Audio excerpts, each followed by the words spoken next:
Hello, my name is Marshall Casey, and I get to talk to you about the Constitution. I'm an attorney in Spokane, and I'm really excited to get to talk to you about this.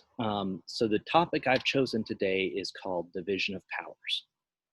And that may not sound as fun and as, I guess, lack of a better term, sexy as, say, freedom of speech, unreasonable search and seizure, all those kind of things. But what it is it is a fundamental principle of our government that ensures your freedom and your liberties like nothing else.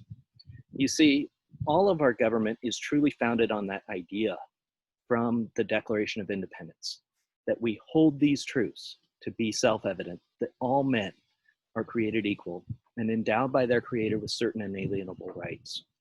And the next sentence goes on to say that governments are formed amongst men and women to protect these rights.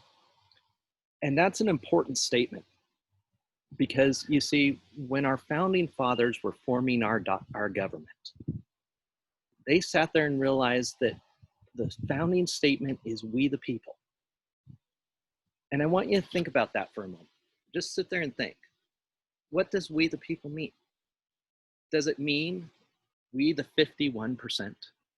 Does it mean we the majority? Because what happens if you have a group of people right here who sit there and go, yeah, we don't like this person. We think we're going to pass a law that punishes them. Well, then is that we the people, or is that just we the 51% government? And interestingly enough, this is how the separation of powers doctrine started. You see, if you want to go back into our Constitution, there's a wonderful book written. Yeah, don't start it end to end, start going into different, because it's different pieces. But Hamilton, Madison, and John Jay, they all wrote what's called the Federalist Papers. And one of the most quoted ones by our courts is Federalist Paper 51, which talks about the division of powers. And in there, Madison goes, hey, listen, we got a problem. The first thing in forming a government is that we give it power. And they tended to call that power sovereignty. We have to give it power.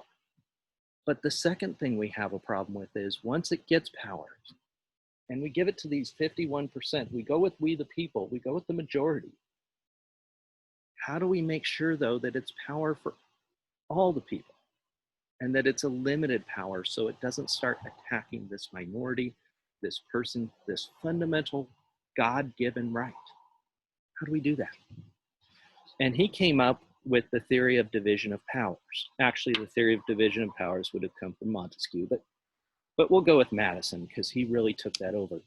And I want to take you to a little PowerPoint I have on the division of powers. So what Madison did is he sat there and said, well, we could divide government into three legitimate powers. Actually, Montesquieu did this, but Madison took this from him, and many of our founding fathers ran with this. We have the legislative power, and the legislative power is the power to apportion money and to make law. Well, we're going to throw that into Congress. And then we're going to take the executive power, and this is going to come from the sovereign, and this is the power to enforce law, and the power of the military, and we're going to throw this into the president. And then we're going to take the power to determine the law in a particular individual case. And that's going to be the judicial power. And we're going to separate these three powers. But if we separate them, well, they can't just be separated based on a document themselves, because we're people running a government, and people are both good and bad. And so what happens when a bad person in the executive decides to overrun the power of the Congress? Or what happens when the Congress decides to overrun the power of the president? Are they really going to be held by a document? Or what happens when the Supreme Court comes out and states, hey, this is what the law is, and President, you need to do this? No, we need to give each branch the power to then withhold its own, to hold its own in this separation of powers. And that will make sure that when all the three branches work together, we know they're exercising sovereignty the best possible. And then if though we the people are not being truly respected, well, then it will be one branch trying to move on its own, and the other two branches can block it.